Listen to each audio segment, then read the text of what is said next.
Today, I am providing a demonstration of Kurzweil, a text-to-speech program.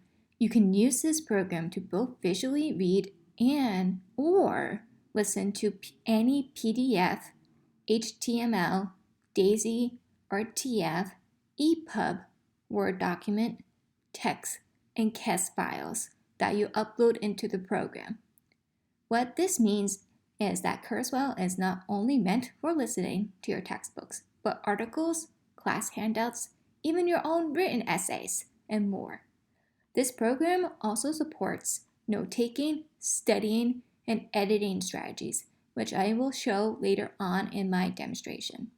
There are additional language supports available as well through multiple English bilingual dictionaries, Google Translate, and speech-to-text tools.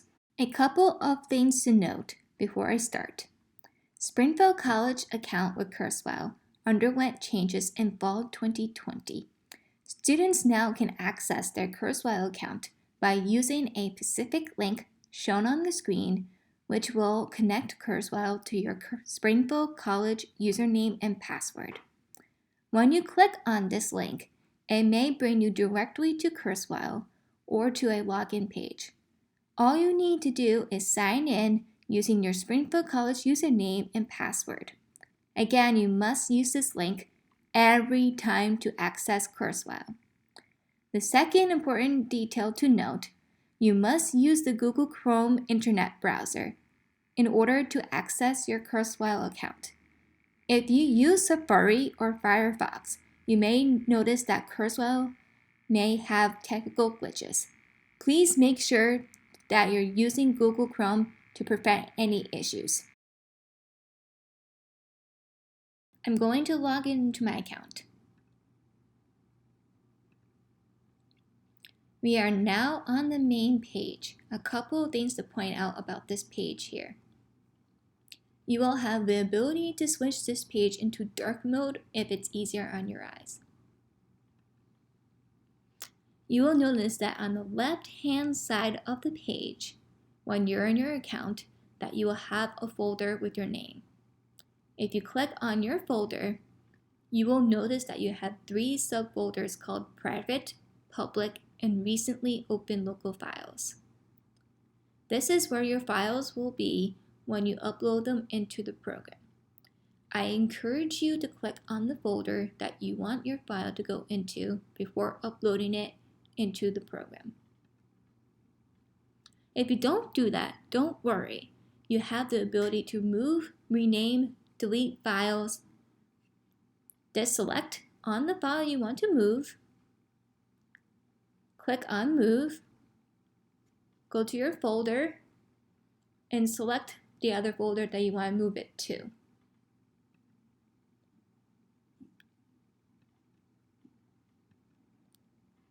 There you go. Also, like I said, you have the ability to delete files when you're done with them. Just click on it, press delete. And then if you ever need to rename a file, just click on it, press rename, and change it to what you want to name it to.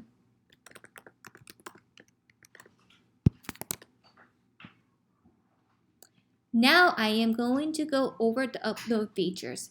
To upload files directly from your computer, click on either Computer or Upload. Now, if you requested a textbook from Disability and Accessibility Services and received an email from our office confirming the receipt of your shared Google Drive folder that contains your textbooks, there's a trick here to connect directly to that folder. Just click on Google Drive, connect to your Springfield College email. I would encourage you to go to Shared with Me. I'm just going to go to Google Drive for myself. Type in your first initial, your last name, and alternate format text for the folder to show up. Click on it. You're in your folder. Click on Spring 2021 or whatever semester you're in, and you see that your textbook will be in it. I will click on this, press select, and it will upload into Kurzweil.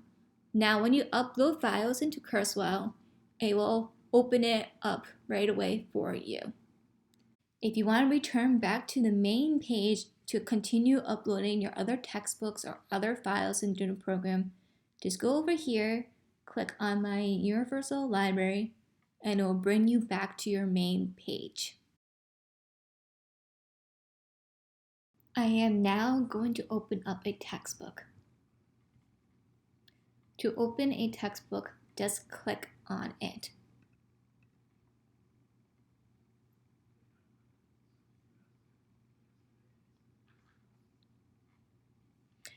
This is what it will look like when you open up a PDF file. Depending on the type of file, this page may appear differently. Now there's a lot to cover when you open up a file. Before I get into the settings, I want to show some basic features. Please note the play button, which will turn on the audio feature. You also have the fast forward and rewind here as well. Now you see this arrow on the right hand side of the page? If you click on it, it will bring you to the next page. To get back to the previous page, go to the other side of the page to click on this arrow. Now you see this red flashing line? This is where the audio will start. You will have the ability to click wherever on the page to start the audio. Just click where you want to start and that red flashing line will move. Lastly, you see how I'm hovering over the text and it's being squared? That means the text is readable. There are certain times where a text is embedded in an image that may cause it not to be readable.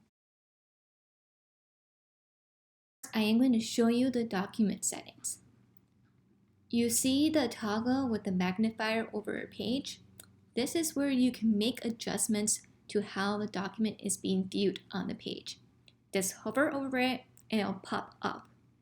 In this setting, if you need to make the document smaller or larger, just use this toggle to adjust the page on the screen.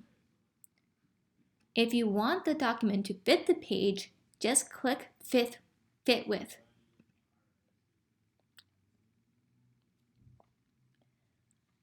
Now, if you ever find that you have a page that needs to be rotated, you have the ability to rotate pages here. You can also adjust the background color of the document. I am going to click on rows so you can see what I mean.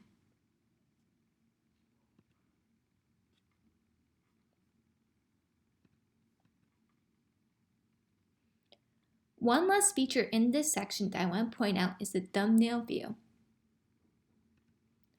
If you want to jump around your file quickly, I encourage you to use this feature. You see how your pages come up? This is helpful when navigating a textbook and say you need to read Chapter 2. You can find Chapter 2 more quickly.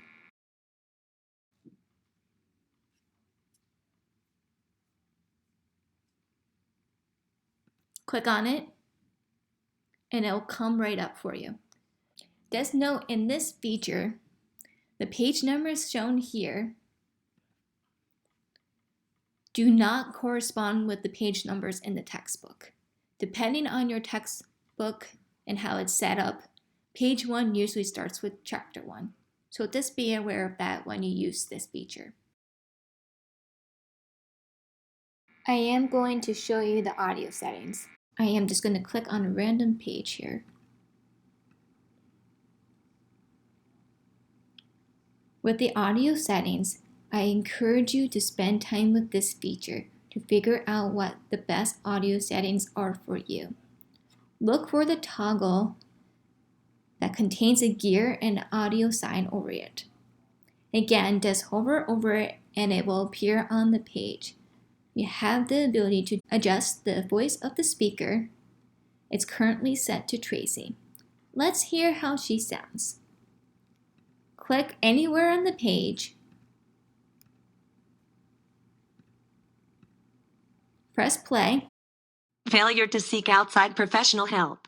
The material in Chapter 5, Small Business, Entrepreneurship, and Franchises, and selected topics and examples throughout this text will help you to decide whether you want to open your own business. If you didn't like how Tracy sounds, I encourage you to find a voice setting that works best for you. Also, if that reading speed was too fast or slow, you have the ability to adjust the speed.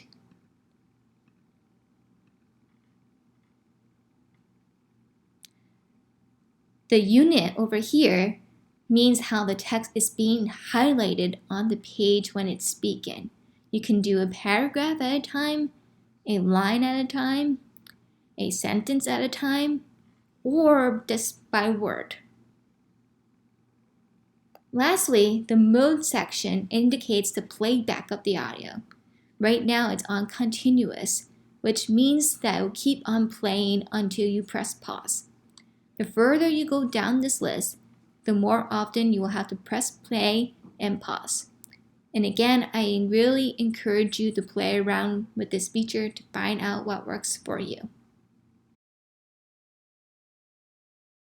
There's a reference section. If you look on the upper right-hand corner of Kurzweil, you will see a book toggle. Hover over that and this will appear on your page.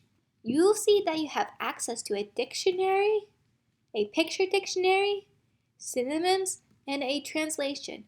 Now to look up a word, click on the word that you want to look up.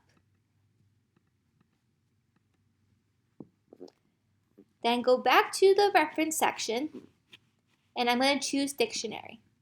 You'll see that the definition of the word will appear on your page. When you're done, just click X. This is a pretty handy tool to have on hand.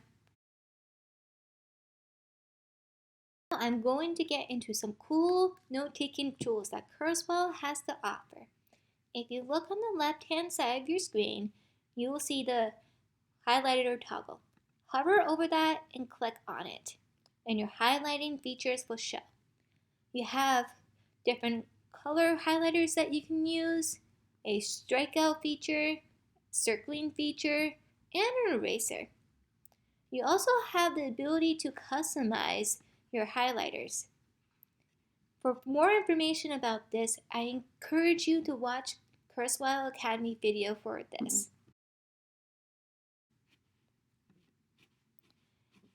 Now to use a highlighter, click on the highlighter you want to use.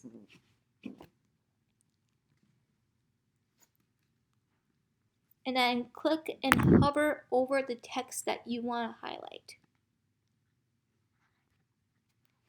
Now if you need to erase something, go back to your highlight feature, click on the eraser, and then again click and hover. When you're done highlighting, in order to get back to the mouse feature, you must click on this. Now, if you want to get your highlights to another page, I encourage you to use this extract feature.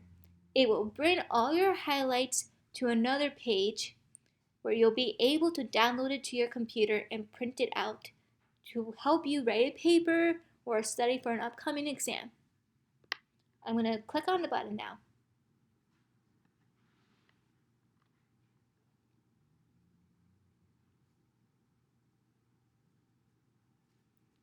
Again, it brings you to a new page where all your highlighted notes will appear. To download this to your desktop, go to Document Settings, find Download Format, and click what file you want it to download as. You have these options here: CAS file, Word document, rich text, plain text, or PDF. I would encourage you to do Word doc or PDF. I am now back in the textbook. I wanted to show you guys the notes feature. Look at the left-hand side of your screen, find the Note with the tag in it toggle, click and hover. You have a few options here. You can create a sticky note, you can create a text box, or you can create a bubble box. Once a box is on your screen, you can click on it to type in it.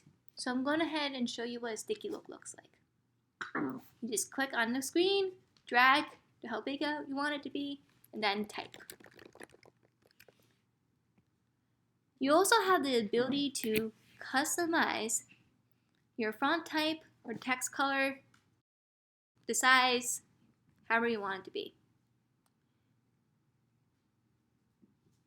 If you need to delete a box, click on this X here and go to the note that you want to delete.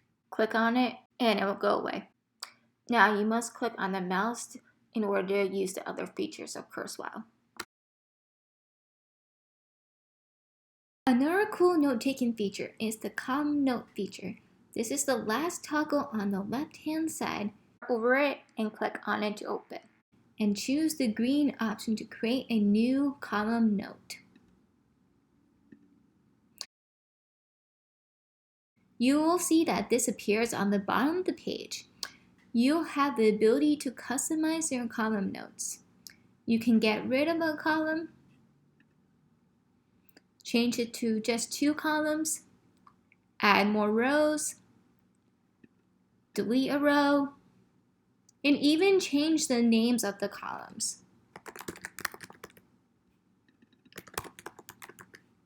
Some examples of when students have used this feature is when I had a student who needed to write a book response and had to answer the questions given to that student by the professor. The student put the questions in this column, and as they read the book and came across the answers, they wrote any answers here, including quotes. Another example is when you may have chapter questions to answer. You can put those chapter questions here and then answer them as you read the chapter. Once you are done, you can then extract these notes to a new page. Again, I am going to show you what that looks like real quick. I am going to click on this extract button.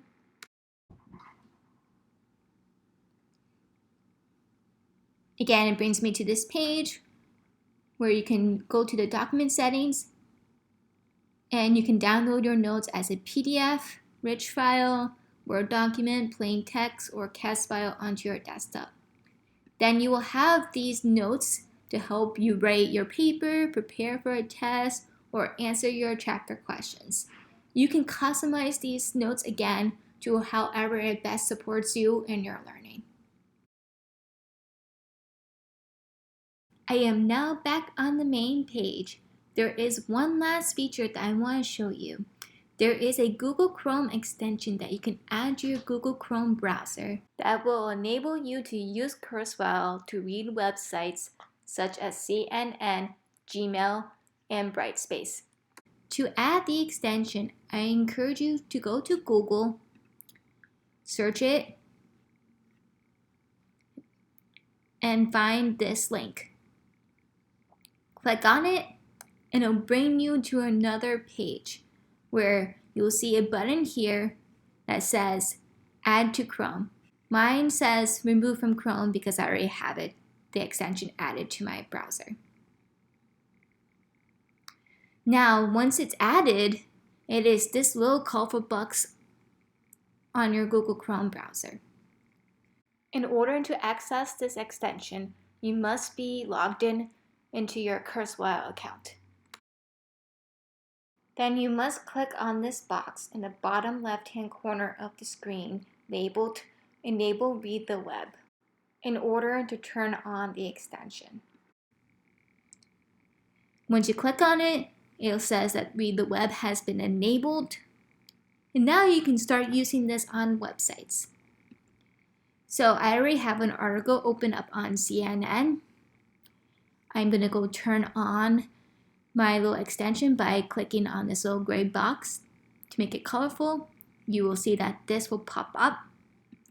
Click on it to make it bigger, and then you have access to Kurzweil here to use on the page. Now I'm going to scroll down on the page a little bit, click where I want the audio to start. Then when I am ready, I will press play. Desperately in need of a good vacation. There you go, it just read you the website. Now just know that this extension does not have the full features of Kurzweil, only the audio features and the reference section where you can look up words. Please be aware of that as you use this Google Chrome extension. Now to turn it off, go back to your Google Chrome browser to turn the colorful box gray by clicking on it. If you have further questions or would like to learn even more about Kurzweil, I encourage you to take a look at Kurzweil Academy website, which contains a lot of little helpful videos on how to use different features in Kurzweil. This is what the website looks like, and I will share the link on the screen so you guys can access it on your own.